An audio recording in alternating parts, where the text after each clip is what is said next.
I'm Adam Jennings, and this is Signals, a short series about tuning in to what's already changing.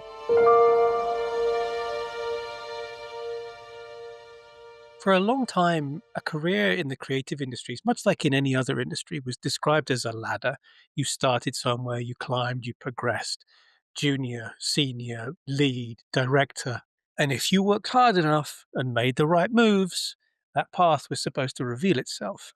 But so many people I'm speaking with right now don't just feel like the ladder is broken. They feel like it's entirely absent.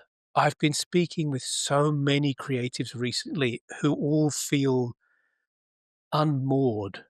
They haven't failed, they've done everything right, but the next step isn't obvious anymore. Titles don't mean what they used to, roles expand without a change in name or pay, and experience often now doesn't equate to opportunities that it used to. Part of the reason is simple. Value doesn't accumulate linearly anymore. It shows up in bursts, in intersections, judgment calls made at just the right point. But ladders assume steady progression.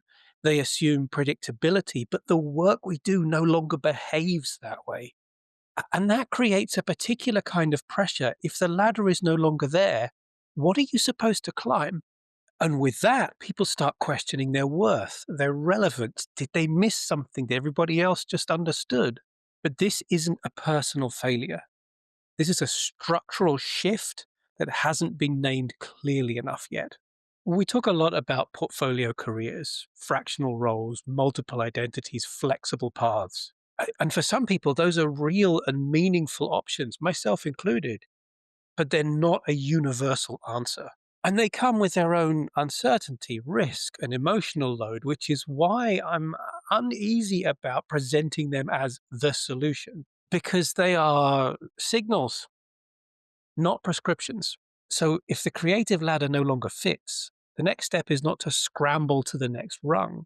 It's to observe how value shows up now through judgment, through trust, through contribution over time, even if all of that doesn't look neat and tidy on a CV.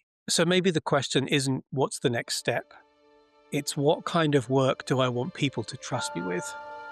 And what kind of life do I want that work to support?